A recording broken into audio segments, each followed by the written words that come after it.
Pademangan Timur, pinggir rel, kebakaran.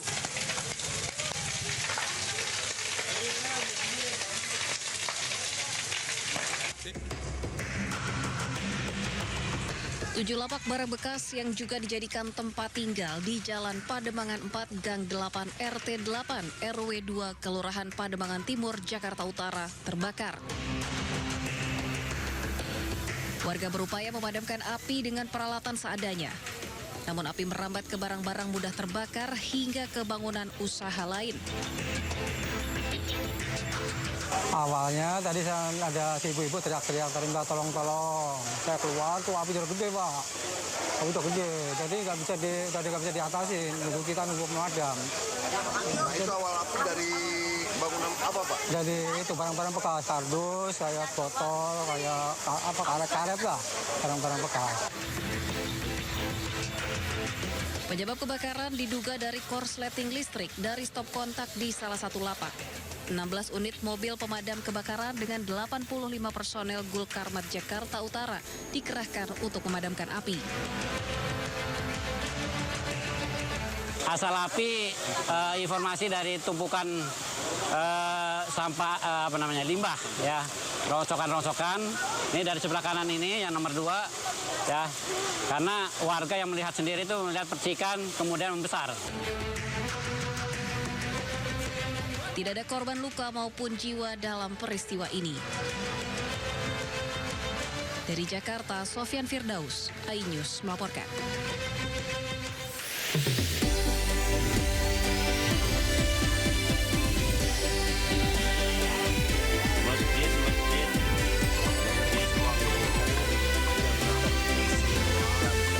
Warga Kampung Kampek, Jambe Barat, Karawang, Jawa Barat.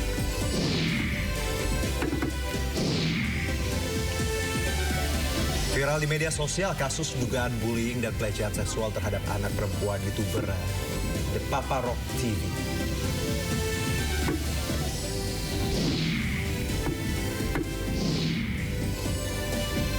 Wanita asal Tangerang, Banten bergabung menjadi tentara di Amerika Serikat, viral di media sosial.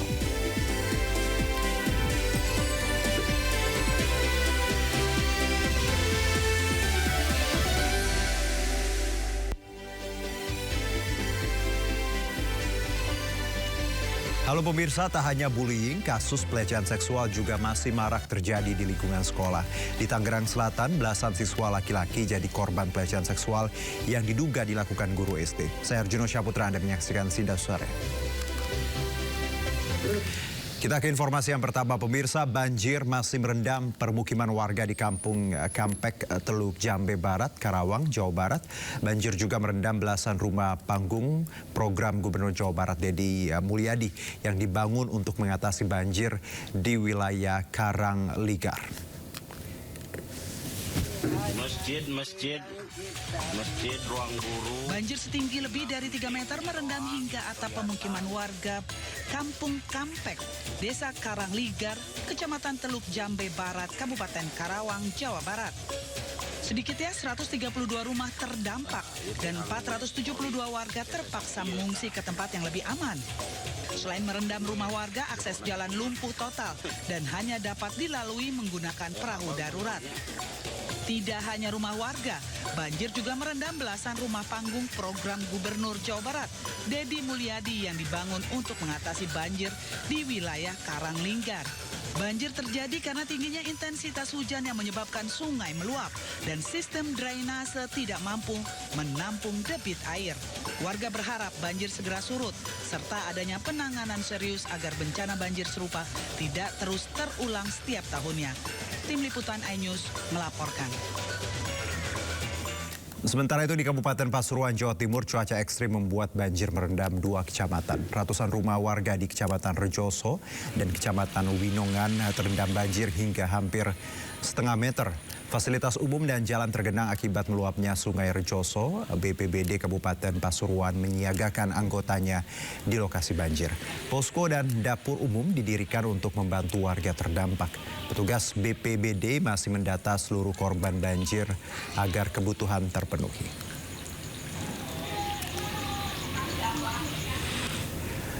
Diguyur hujan deras, Sungai Sengkarang meluap hingga menyebabkan banjir bandang setinggi hampir 1 meter menerjang permukiman warga di Desa Galang Pengampon, Kabupaten Pekalongan, Jawa Tengah. Ketinggian air bahkan sempat mencapai 1,5 meter. Petugas menyisir rumah-rumah warga untuk memastikan keselamatan warga yang terkepung banjir. Namun sebagian besar warga memilih bertahan di rumah. Warga dihimbau tetap waspada dan mengamankan barang berharga serta keselamatan keluarga.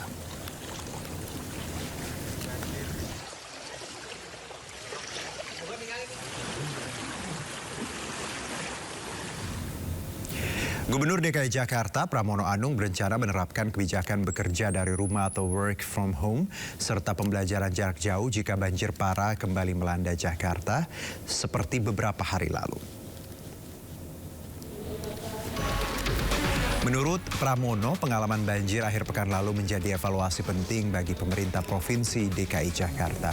Saat itu curah hujan tinggi terjadi pada hari libur panjang hingga belum diperlukan kebijakan work from home.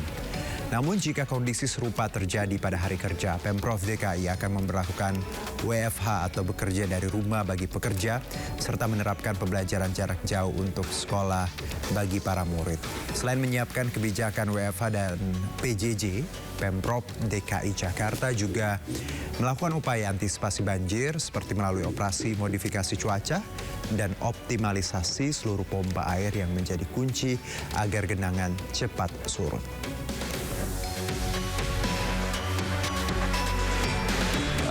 Kalau memang akan terulang kembali, dan mudah-mudahan tidak ya, mudah-mudahan tidak. Karena kemarin ketika curah hujan di hari Sabtu Minggu, kebetulan kan lagi libur panjang, sehingga tidak memerlukan work from home. Tetapi kalau kemudian ada indikasi seperti itu dan di hari biasa, saya akan memutuskan untuk dilakukan work from home, terutama untuk anak-anak didik kita. Kita ke informasi berikutnya. Pemirsa, tim SAR berupaya mencari 3 korban yang masih terjebak di area galian tambang Kabupaten Bogor, Jawa Barat. Upaya pencarian membutuhkan peralatan khusus akibat jalur yang sempit dan struktur tanah yang tidak stabil.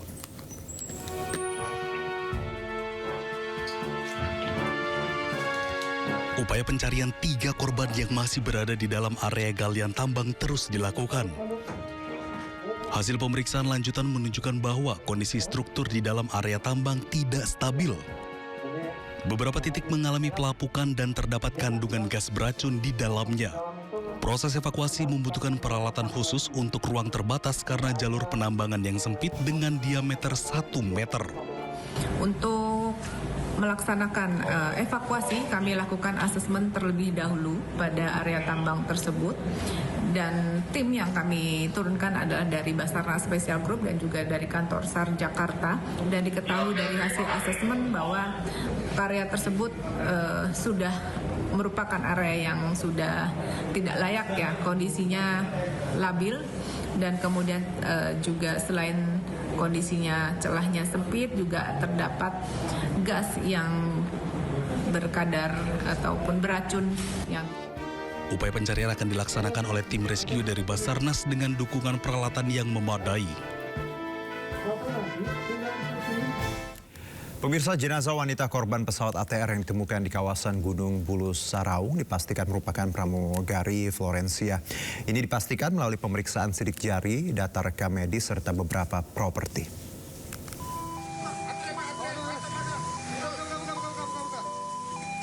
Jenazah perempuan kru pesawat ATR 42500 yang jatuh di kawasan Gunung Bulu Saraung, perbatasan Kabupaten Maros dan Pangkep, telah tiba di posko postmortem Bidoges Polda Sulawesi Selatan di Rumah Sakit Bayangkara Makassar. Jenazah korban kedua yang ditemukan hingga melalui proses evakuasi yang ekstrim tersebut dibawa ke Rumah Sakit Bayangkara Makassar untuk menjalani proses identifikasi. Berdasarkan pantauan di lokasi, mobil ambulans yang mengangkut jenazah tiba di Rumah Sakit Bayangkara Makassar Selasa malam. Jenazah kemudian langsung dimasukkan ke ruang jenazah untuk menjalani identifikasi tim DVI Bidoges Polda Sulawesi Selatan.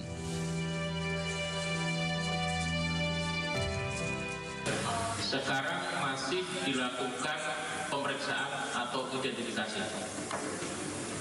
Kemudian disampaikan oleh rekan-rekan, sampai dengan saat ini kami belum bisa memberikan identitas secara jelas. Tetapi secara fisik mayat tersebut adalah perempuan. Tetapi karena perempuan ada 2, maka saya belum bisa mengidentifikasi. Nanti akan kita tunggu lebih lanjut. Sebelumnya, tim SAR gabungan berhasil evakuasi jasad korban dari jurang sedalam 350 meter di lereng Gunung Bulu Saraung. Proses evakuasi berlangsung cukup berat lantaran medan terjal dan cuaca buruk.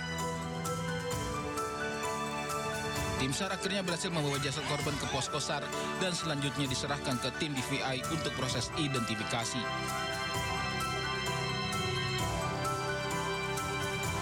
Makassar, Sulawesi Selatan, Muhammad Nurboni, iNews melaporkan.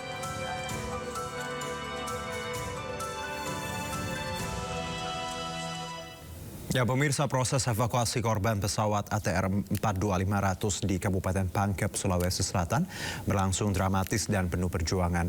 Tim penyelamat harus berjalan kaki berjam-jam di medan ekstrim dan bertahan di tengah badai.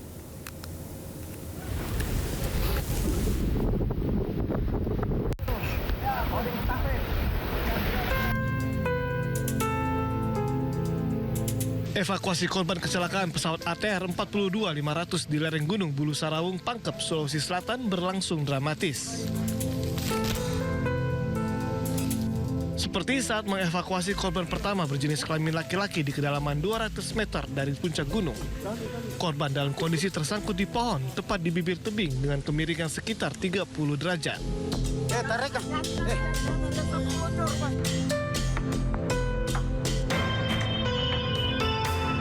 Upaya pengangkatan jasad sempat dilakukan ke arah atas sejauh 60 meter. Namun hujan deras memaksa tim melakukan evakuasi dan mengubah arah menuju bawah kaki Gunung Bulu Saraung dan menuju kampung terdekat. Satu anggota tim SAR bahkan terluka di kaki saat proses evakuasi hingga harus berjalan tertatih.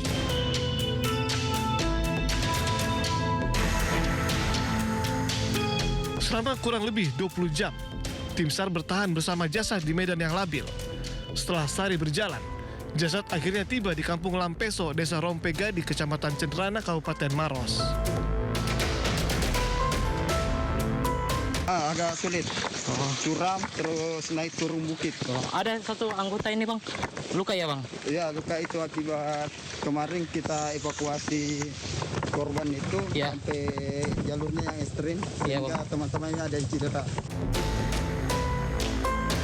Jasad korban pertama masih berada di Kampung Lampeso dan rencananya akan dievakuasi melalui udara jika cuaca memungkinkan.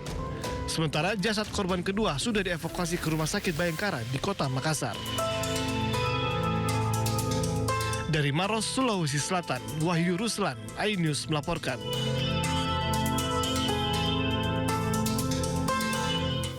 Dua wanita asal Garut, Jawa Barat diduga menjadi korban penjualan orang. Ia akan dipekerjakan sebagai pemandu lagu di sebuah tempat karaoke tanpa disertai dokumen lengkap.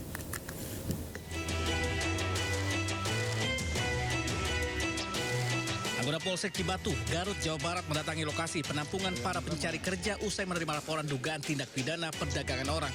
Penyalur tenaga kerja itu tidak memiliki dokumen resmi dan sudah 4 kali memberangkatkan para tenaga kerja. Dari keterangan saksi, korban dijanjikan pekerjaan di sebuah tempat karaoke di Jakarta. Namun, setelah bertemu, perjanjian tiba-tiba berubah, korban akan dipekerjakan di Kalimantan dan diberangkatkan secepatnya. Tindak pidana TPPO dan kami mengamankan 2 orang yang akan diberangkatkan nanti malam berikut penyalur tenaga kerjanya yang tidak memiliki izin resmi untuk penyaluran tenaga kerja. Dan saat ini kami membawa ke Polsek Cibatu, selanjutnya berkoordinasi dengan pihak Polres Garut. Hingga kini kasus dugaan tindak pidana perdagangan orang ini masih ditangani Polsek Cibatu. Dari Garut, Jawa Barat, Solihin iNews melaporkan. Pemirsa, tim Reskrim Polsek Gempol, Kabupaten Pasuruan, Jawa Timur menangkap sindikat pembuat dan pengedar uang palsu. 8 bulan beroperasi, tersangka membuat uang palsu senilai 10 juta rupiah.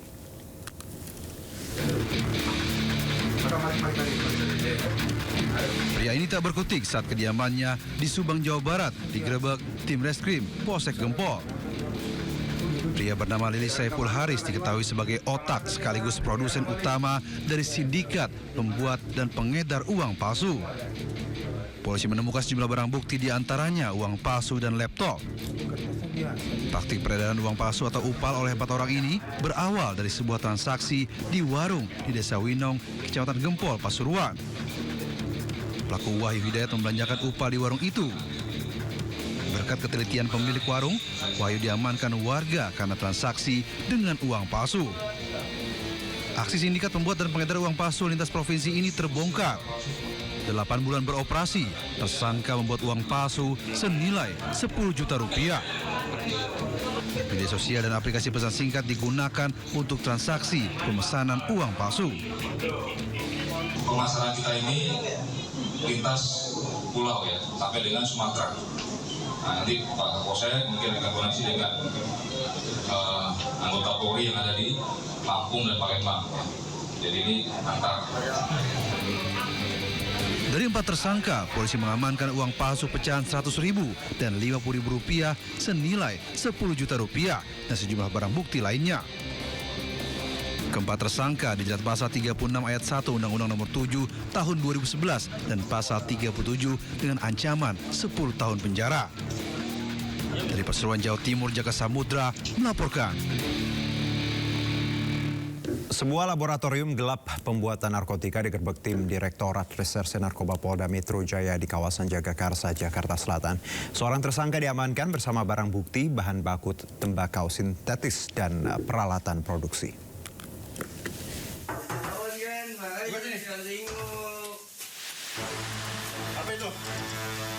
Pria 25 tahun berinisial R ini tak berkutik saat digerebek petugas Direktorat Narkoba Polda Metro Jaya di sebuah kamar hotel Jalan Gandaria 1, Jagakarsa, Jakarta Selatan. Dalam penggeledahan, polisi menyita narkotika jenis sintetis seberat 206 gram. Petugas juga menyita sejumlah peralatan dan bahan pembuatan tembakau sintetis.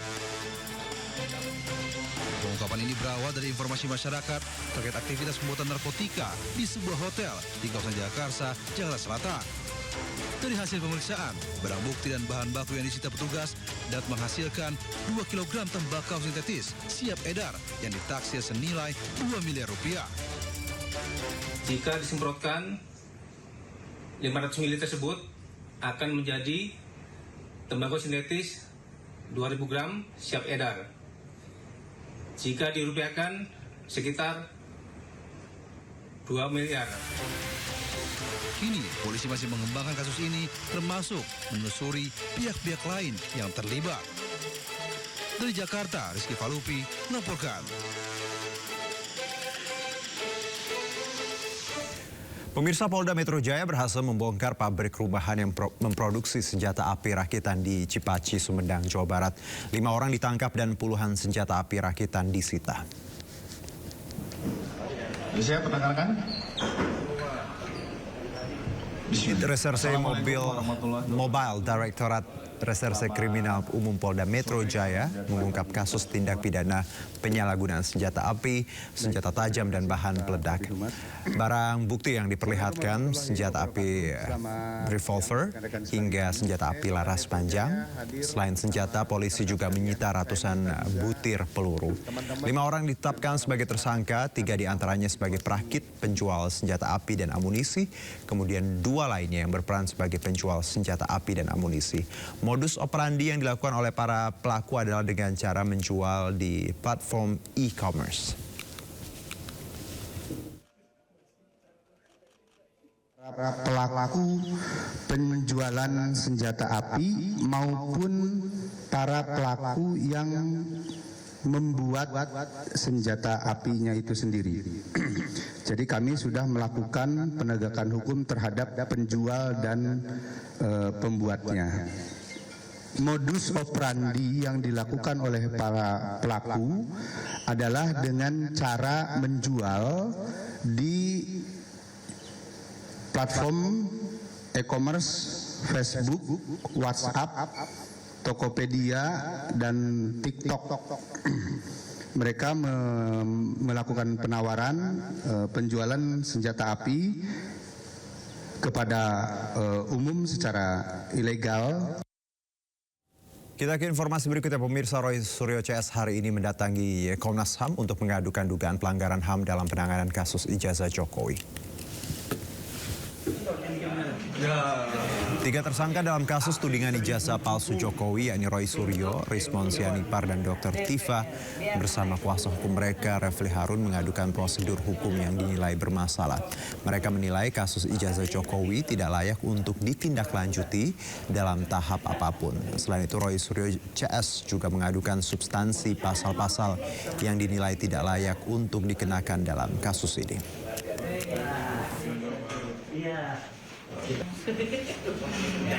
Yang termasuk yang di-highlight adalah ketika status kami naik menjadi tersangka, kemudian kami kena cekal, kemudian kami kena wajib lapor.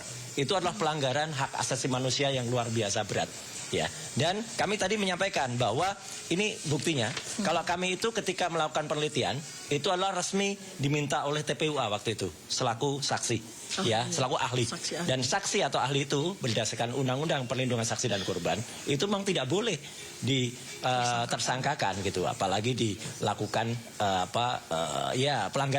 pelanggaran hak asasi manusia seperti kami. Tapi yang paling penting hari ini yang ingin saya sampaikan, dan ini sama sekali baru ya, tolong ini di-highlight, adalah tadi Komnas HAM memastikan dari 2 gelar perkara yang diselenggarakan, baik di Mabes Polri maupun di Polda Metro Jaya, semuanya mencatut nama Komnas HAM.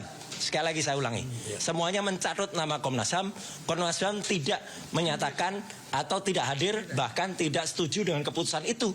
Jadi tidak ada persetujuan Komnas HAM, tapi selalu dikatakan kami sudah persetujuan Komnas HAM. Jadi sekali lagi, tadi langsung dari Bu Anies, langsung dari Pak Prabianto, Ketua dan Wakil Ketua, bahwa semua hasil kepolisian itu di luar tanggung jawab Komnas HAM. Jadi di sini kita ini segera menyampaikan kepada masyarakat, dibantu oleh media, bahwa apa yang disampaikan oleh Komnas HAM itu tolong diperhatikan baik-baik. Polda Metro dan Mabes Polri itu mencatut nama Komnas HAM sebagai kesimpulannya. Padahal Komnas HAM tidak hadir di sana dan tidak ikut menyetujui kesimpulan bahwa ijazahnya asli, kemudian itu sudah diperiksa dan lain sebagainya. Yang kami laporkan sebagai sebuah diskriminasi berat ya, sebagai sebuah pelanggaran HAM berat adalah bahwa mulai dari kami menjadi saksi, kemudian naik menjadi terlapor, lalu naik menjadi tersangka itu, kami sama sekali belum diberikan kesempatan untuk memanggil saksi-saksi maupun ahli-ahli kami. Ya. Saksi ada charge maupun ahli-ahli kami yang menjadi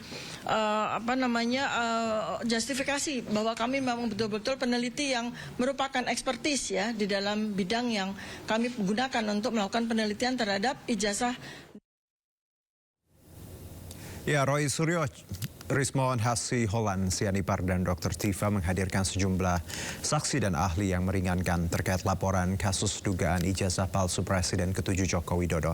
Dari 7 ahli yang dipanggil, 3 orang memenuhi panggilan Polda Metro Jaya.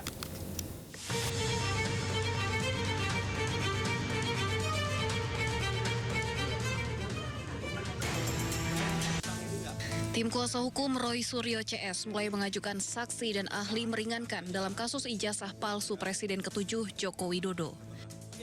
Mereka hadir meringankan 3 tersangka, yakni Roy Suryo, Rismon Siholan Sianipar, dan Dr. Tifauziah Tiasuma alias Dr. Tifa. Pengacara Roy Suryo CS, Refli Harun, mengatakan berdasarkan undangan seharusnya ada 3 saksi fakta dan 7 ahli yang diminta hadir pada hari ini. Refli juga menyebut sejumlah ahli lain juga akan dipanggil menyusul hingga akhir Januari, termasuk Rocky Gerung. Datang hari ini adalah pertama di samping saya Profesor Tono Saksono.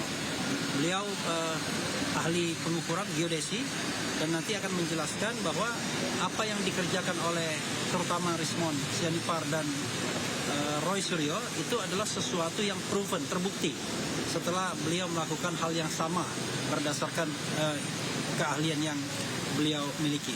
Itu satu. Yang kedua, nanti akan ada juga Profesor Zainal Mutakin, seorang ahli bedah saraf neuroscience ya. mungkin lebih banyak akan memberikan keterangan ahli untuk Dr. Fifa, karena kita tahu Dr. Fifa banyak membuat statement-statement yang didasarkan pada ilmunya, latar belakangnya neuroscience. Dia sebut juga neuroscience, neuropolitika, dan lain sebagainya yang insya Allah nanti ada pembenarannya berdasarkan keterangan ahli dari Profesor Zainal Mutakin bahwa ilmu itu memang bisa dipakai untuk menilai perilaku dan lain sebagainya. Dan lebih jelasnya itu ada di buku Jokowi White Paper. Yang ketiga adalah Profesor Henry Subiakto. Profesor Henry Subiakto ini adalah ahli komunikasi yang juga terlibat dalam pembuatan undang-undang ITE, informasi dan transaksi elektronik. Nanti dia akan menjelaskan bahwa pengenaan pasal-pasal undang-undang ITE dengan ancaman hukuman lebih dari 5 tahun itu tidak tepat dan ngawur. Sebelumnya pada Desember 2025, Polda Metro Jaya menunjukkan ijazah milik Joko Widodo ke Roy Suryo CS dalam gelar perkara khusus. Namun Roy Suryo tetap bergeming dan drama kasus tudingan ijazah palsu Joko Widodo tetap berlanjut. Di sisi lain, kubu Jokowi berharap keraguan kubu Roy CS hilang, apalagi ijazah Jokowi sudah ditujukan. Secara clear sudah dilihat semua ijazahnya dari ijazah SMA dan juga ijazah kuliah S1 Pak Jokowi. Jadi saya rasa tidak perlu ada lagi keraguan apapun. Dalam kasus tudingan ijazah palsu Jokowi, Polda Metro Jaya menetapkan 8 orang tersangka. Roy Suryo, Rismon Sianipar, dan Dr. Tifa masuk dalam klaster kedua, sementara klaster pertama terdiri dari 5 orang tersangka lainnya. Tim Liputan iNews melaporkan. Kita ke informasi berikutnya. Pemirsa, suami Wakil Menteri Pendidikan Tinggi, Sains dan Teknologi Stella Christie kondisinya kritis akibat mengalami kecelakaan saat bermain ski di Colorado, Amerika Serikat.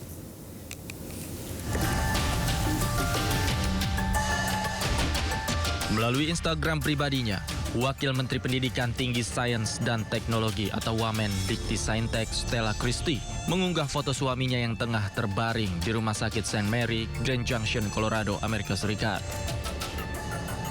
Dalam keterangan resmi yang dibagikan Sekretariat Wamen Dikti Saintek, suami Stella Bartolomei Cech atau Bartek disebut mengalami cedera kritis akibat patah tulang belakang serta cedera toraks dan pecah pembuluh darah aorta. Selain itu, Bartek juga menderita sejumlah patah tulang di area wajah dan lengan. Bartek disebut telah menjalani 2 operasi besar. Stella sendiri sudah berada di Amerika Serikat setelah 40 jam menempuh perjalanan dari Jakarta ke Amerika Serikat. Stella menyebut suaminya mengalami kecelakaan saat bermain ski di Aspen, Colorado.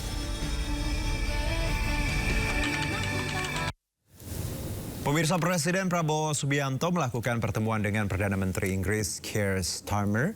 Pertemuan membahas penguatan kemitraan antara kedua negara. Presiden Prabowo disambut oleh Perdana Menteri Keir di kantor Perdana Menteri Inggris di 10 Downing Street, London, Inggris. Dalam pertemuan, kedua kepala negara membahas penguatan kerjasama Indonesia-Inggris, terutama pada bidang maritim dan pendidikan. Pertemuan ini menegaskan komitmen antara Indonesia-Inggris untuk menjadikan kemitraan strategis sebagai fondasi kerjasama jangka panjang untuk meningkatkan pertumbuhan ekonomi.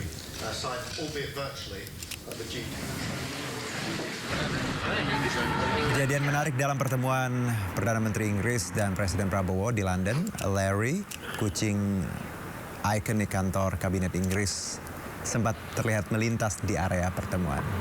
Nah, ini ketika Larry melintas, pemirsa, kehadiran Larry ini dikenal sebagai pemburu tikus di kantor Kabinet, menambah warna tersendiri dalam agenda kenegaraan dan syarat makna diplomatik. Kunjungan Presiden Prabowo ke Inggris, ya ini Larry nih, Larry the cat ya, merupakan bagian dari upaya memperkuat hubungan bilateral antara Indonesia dan Inggris. Kalau di Indo ada Bobby, di Inggris ada Larry.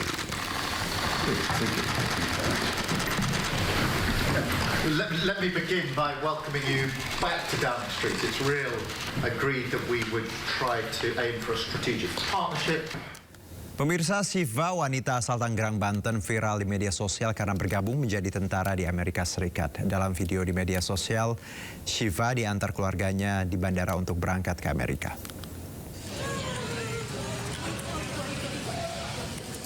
Video wanita asal Tangerang, Banten bernama Syifa yang tengah diantar keluarganya di bandara viral di media sosial. Dengan berpakaian loreng khas tentara Amerika, perempuan berhijab ini berpelukan dengan sang ibu sebelum pergi untuk bergabung dengan Army National Guard atau Satuan Garda Nasional Amerika Serikat. National Guard merupakan komponen cadangan militer Amerika Serikat yang direkrut oleh masing-masing negara bagian. Menurut Safitri sang ibu, Syifa tengah menjalani proses training sebagai militer Amerika Serikat pada bulan ini. Meski bergabung dengan tentara Amerika, Syifa tidak akan ikut berperang tapi bekerja di bagian office. Meski berstatus WNI, Syifa bisa mendaftar karena ia dan keluarganya adalah pemegang green card atau permanent resident yang telah memiliki izin tinggal tetap di Maryland, Amerika Serikat. Dari beberapa sumber, rata-rata gaji tahunan anggota Garda Nasional Amerika mencapai $35.000 Amerika atau sekitar 607 juta rupiah.